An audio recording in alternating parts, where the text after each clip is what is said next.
Marine Corps Command in charge of Middle East cancels annual ball due to unforeseen operational commitments.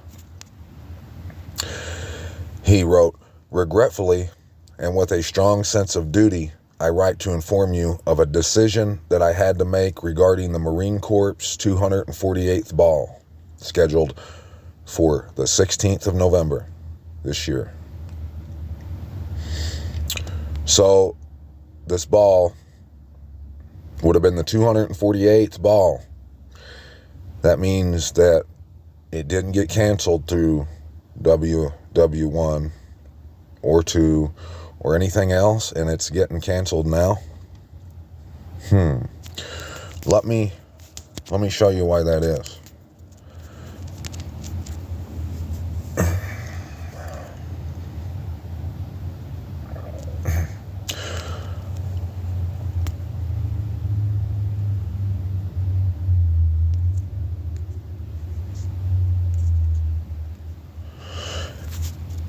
Jeremiah 25, verse 13, "And I shall bring on that land all my words which I have pronounced against it." All that is written in this book, which Yirmiyahu has prophesied concerning all the nations. Now, you should recall how many times he's told us in his word. We've been seeing it in 2nd Esdras, but all over his word, that in the end, and Messiah says it over and over again, that in the end, that the prophets would, all the prophets would be speaking of the deliverance, but especially Isaiah and Jeremiah, like I've been saying, right? That's what he's talking about right there. In the end. Now I'm going to read this whole chapter to you, and pay attention, my friends. This ain't no joke. The word that came to Jeremiah concerning all the people of Yehuda in the 4th year of Jehoiakim, son of Josiah, the sovereign of Yehuda, which was the 1st year of Nebuchadnezzar, sovereign of Babel, which Yirmiyahu the prophet spoke to all the people of Yehuda and to all the inhabitants of Jerusalem, saying. And now look, don't for 1 second go to thinking that this is talking about anything that's happened in the past. It's mentioned, he's telling you this is when he got it, was in the past, back in those days. But that verse 13 that I just read, that is talking about future, in the end. That was talking about in the end, and you're going to see. So don't think that this prediction in the end, that from what it's talking about in verse 13, don't think that was talking about when Nebuchadnezzar took over Jerusalem back then. This is for you and me. From the 13th year of Josiah, son of Ammon, sovereign of Yehuda, even to this day, this is the 23rd year in which the word of Yahuwah has come to me. That's just a little odd, huh, that he would bring that up, that he let you know that this is the 23rd year, you see. And it's so masterful how the Most High works, those moves that are second to none, you know. He's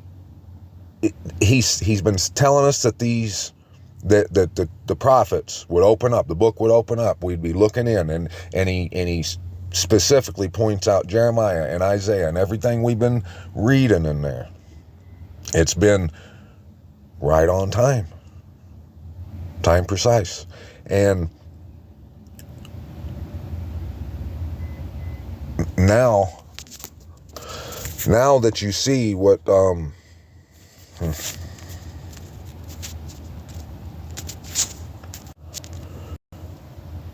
he wrote this back then, this word was given to Jeremiah, but it was sealed up for the end.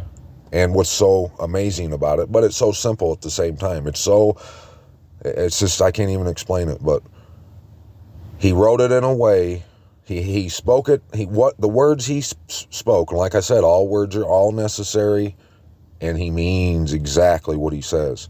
But they were spoken in such a way that no one could understand them until now. Okay? This is, if you can grasp what I'm attempting to convey to you, and Abba willing, you're going to get it. If you can grab a hold of that and hear what this is about to tell you, you're going to decide. But it's the key, my friend, to life and death. You're going one or two ways, and let me show you this right here is going to tell you which way you're going. The 23rd year in which the word of Yahuwah came to me, and I have spoken to you, rising, wait. From the 13th, okay. And I have, yes, Jeremiah, and I have spoken to you rising early and speaking, but you have not listened. Moreover, Yahuwah has sent to you all his servants, the prophets, rising early and sending them, but you have not listened nor inclined your ear to hear. Now, do you know what early is? I hope you understand that. And the only reason I'm going to explain it is just in case someone doesn't understand. I know I used to, and when I was younger, when I was reading that, like say you're a young man, you're hearing that, don't think that he's talking about getting up at 5 a.m. That's not what he's talking about. When he says, I rose up early and I came to you, when the Most High says that, he means he started warning you about this danger coming years in advance. He's been warning us. He rose up early and started to tell you. That way, by the end of by the time that the trouble comes, you will have gotten all the evidence you needed. Anyone should need. If you don't come, he has cleaned his hands from your death. And he's going to explain to you right here why it is, what will be your reason for you not coming. He's going to tell you that right now. So that's what he's talking about when he says I rose early. And they did not listen. Notice that. Moreover, Yahuwah has sent to you all his servants, the prophets, rising early and sending them, but you have not listened nor inclined your ear to hear, saying, turn back now, everyone, from his evil way and from the evil of your deeds. Now, and I know you think that your deeds aren't evil, but just put a pin in that. Just hold that thought. And dwell on the soil which Yahuwah has given to you and your fathers forever and ever. Okay, did you hear what he just said in verse 5? Listen, he said, this is what he said. And he said you wouldn't listen, and you haven't. Turn back now, everyone, from his evil way and from the evil of their deeds, and dwell on the soil which Yahuwah has given to you and your fathers forever and ever. Let me make everything perfectly clear to you. And just point these things out right here. Let me make it a little bit smaller. Right there. You see that word? Everyone. So don't think that you're excluded because you're white. Whatever. Everyone. If you want to live, you have to go to the soil. If you think that's over there, have fun, buddy. Have fun. It's not. And do not go after other mighty ones to serve them and to bow down to them. And you probably believe you don't bow down to them. But listen, this is how you can know right here, the next part of that same verse. This is how you can, it's going to tell you right now whether you're serving someone else. And do not provoke me with the works of your hands, so that I do no evil to, or so that I do you no evil, excuse me. So what do you think he's talking about? You think he's talking about him mad at people that made like golden calves or little like objects of worship and idolizing? Is that what you think he's talking about? He's not. Let me explain it, and it's simple, but like I said, yet mastermind level stuff, you know. If someone, let's just, you know, humor me. Let's run down this little hypothetical. if someone heard this truth, say, just pretend that a truth goes out across the airwaves and someone hears that truth and they know it's the truth and they study and they investigate and they see that, yep, this is the truth. I do have to go and get it on the soil in order to live. Say they see that, but they don't go because say they're a married man with 2 children and a wife and their new house and trucks and cars, and they can't. They're not gonna. You mean go get a camper or something? I mean, some could, it could be easy for these van life types. You would think that they would be all over it, but the people that are nestled in somewhere, that they've buried their feet into the ground, that's the reason they're not coming. Their wife would leave them. They ain't coming. Their children go nuts. Their friends, their school, their all that stuff. Everything that you can think about. I mean, Babylon and Egypt, they just, they provide everyone's needs, quote unquote, don't they? So there's no way that them people are just going to up and just walk to drive or however fly to the soil. They're just not going to do it. Most people won't. So it is the work of their hands this day that provokes the Most High, because whatever it is, if you're someone that wouldn't leave because your dog's like the backyard, I don't know. I mean, whatever it is, we just come up with any kind of scenario and just whatever it is for you. If you don't go to the soil because of that, you've chosen that and you've provoked the Most High into wrath. That's what it is. But you did not listen to me, declares Yahuwah, so as to provoke me with the works of your hands for your own evil. Therefore, thus said Yahuwah of hosts, because you did not obey my words. See, this is what he's talking about. You provoke him with the works of your own hands because if whatever it is, say you're a doctor, you just got your whatever, and now you're practicing medicine, and you can't leave now, the work of your hands. You're coaching the little league team, the work of your hands. Whatever it is, you choose that over the Most High. Don't get it twisted. You have a opportunity to live, and if you choose this life now, you die.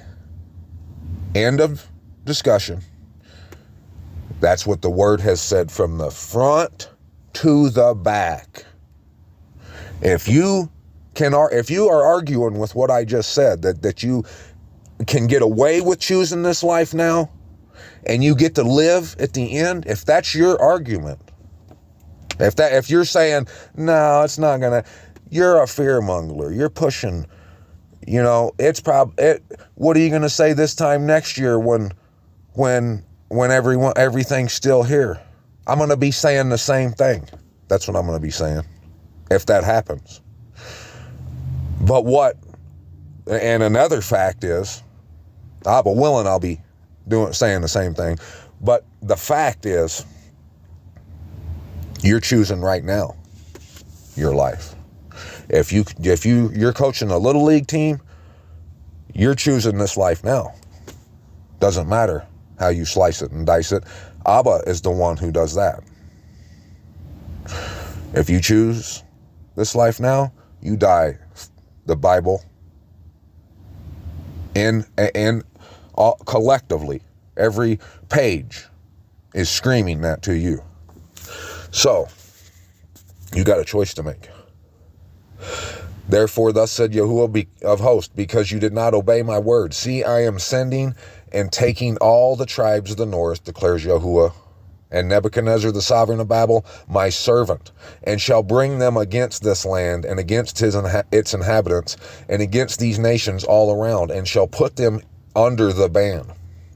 and make them an astonishment and a hissing and an everlasting ruins.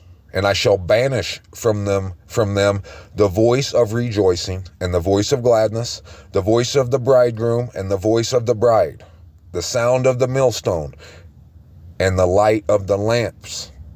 The lamp. You see this ball got canceled?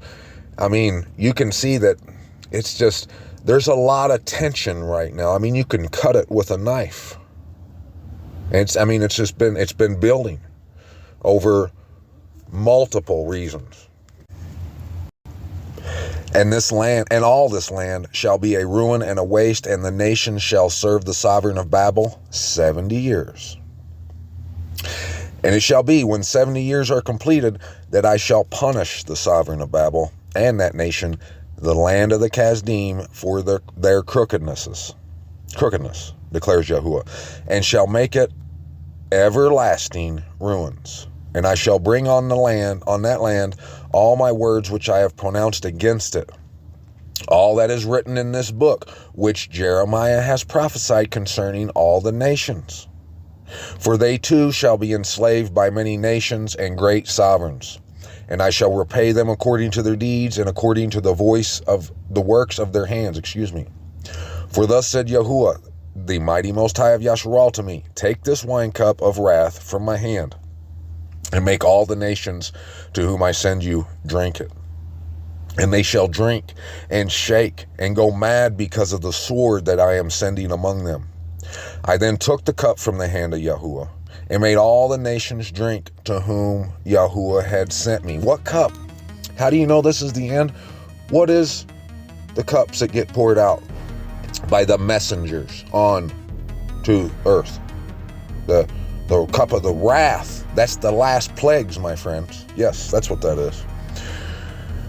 And made all the nations drink to whom Yahuwah had sent me, namely Yerushalayim and the cities of Yehuda and its sovereigns and its heads, to make them a ruin, an object of astonishment, a hissing, and a curse, as is to this day. Pharaoh, sovereign of Mitzrayim, and his servants and his heads and all his people, and all the mixed multitude, and all the sovereigns of the land of Uz, and all the sovereigns of the land of the Philistines, even Ashkelon and Gaza and Ekron and the remnant of Ashdod, Edom, Moab, and the children of Ammon, and all the sovereign of Sor, and all the sovereigns of Sidon, and the sovereigns of the coastlands which are beyond the sea, Dedan, Tamah, and Booz, and all who are in the furthest corners, and all the sovereigns of Arabia, and all the sovereigns of the mixed multitude who dwell in the wilderness, and all the sovereigns of Zimri, and all the sovereigns of Elam, and the sovereigns of the Medes, and all the sovereigns of the north, far and near, one with another, and all the reigns of the earth which are on the face of the ground.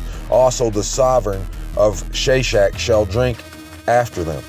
And you shall say to them, thus said Yahuwah of hosts, the Most High of Yasharal, drink, be drunk, and vomit. Fall and rise no more because of the sword which I am sending among you. And it shall be, when they refuse to take the cup from your hand to drink, then you shall say to them, thus said Yahuwah of hosts, you're going to drink. For look, I am beginning to bring evil upon the city which is called by my name. And should you be entirely unpunished? You are not going unpunished. For I am calling for a sword on all the inhabitants of the earth, declares Yahuwah of hosts. And you shall prophesy against them all these words, and say to them, Yahuwah roars from on high, and utters his voice from his set-apart dwelling place. He roars mightily over his fold, a shout as those who tread the grapes, against all the inhabitants of the earth. Tumult shall come to the ends of the earth, for Yahuwah has a controversy with the nations. He shall enter into judgment with all flesh. The wrong he shall give to the sword, declares Yahuwah. Now, do you understand now? This is talking about the end. This is everybody. This is getting, and you're going to see even more.